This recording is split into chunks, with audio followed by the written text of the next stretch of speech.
I've actually got this written down because I want to make sure I'm very accurate on this. Budweiser booked Dylan Mulvaney, a transgender influencer, to promote Budweiser brand.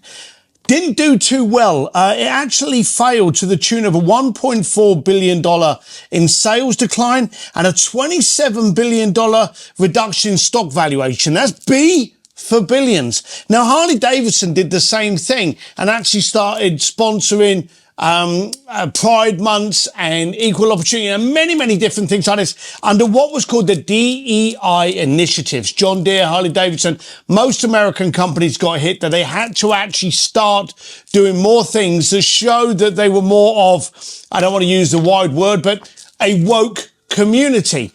The downside was it was very much against their core brand. Not that they were ever against it, but they served a niche. Now they were being told that they had to serve everyone. Not being rude, but I'm sure Dylan Mulvaney was probably not out there thinking, I want to drink, I'm going to buy a beer. Or, hey, why don't I ride a Harley Davidson? So the bottom line of it is, if it ain't broke, don't fix it. There are so many brands out there at the moment that are trying to conform and trying to widen their appeal by fitting into different sandpits while quite simply aggravating the one they're in. Now, as a biker, I've been to many bike shows. It pains me over the last 12 months to actually go to events which are notorious Harley Davidson events, and we're all turning up on Harley bikes, and the Harley Davidson stand, the Harley Davidson area is like a ghost town, and people are visually boycotting that area. I'm a great believer that you want to look out where your next generation of purchasers are going to come from. Where's the next generation of adopters? Who's going to fall in love with your brand and how can you make them do it? But don't go so far out on a whim to try and attract a community that you never would have had ever. There's an old saying that if you try to capture everyone, you capture no one. You want to have a conversation with people that actually like what you stand for, actually like what it is you do. And here's the dumb thing. The DEI was bringing in these initiatives going, you've got to be more equal opportunity. You've got to show your support for different genders, transgenders, for different identities, when the brand maybe didn't fit that profile to start with. So why is it being forced to do so? Now, those are big brands that are being forced by politics to do this. As a small business owner, you don't have to do that.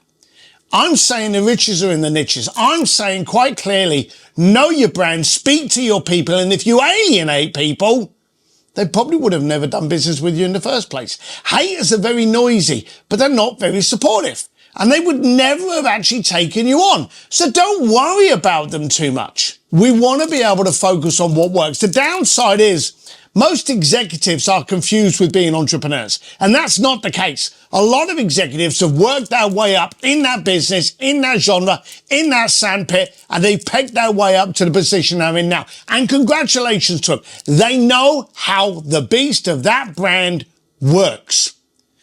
But they're not entrepreneurs.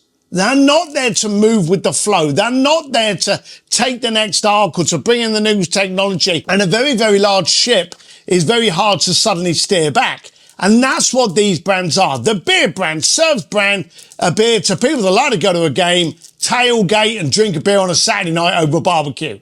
You know, don't try to fit it into a box that it never should have been in. And as a business owner, we don't need to. So, know your number. How many clients do you need? Know who you're talking to. Know who's got the problem that you are the solution to. And just like these DEI, if you're out there and people are going, you need to appeal to a wider audience, rebut it. No, you don't. You need to appeal to your audience. There's strength in knowing who you're talking to. And you want to be proud, you want to be strong, and you want to stand on that soapbox and say, hey, I'm not for everyone, but I am for you. Bit of strength. Won't hurt you, it will get you haters, but hey, they always say success shows up when you've got haters.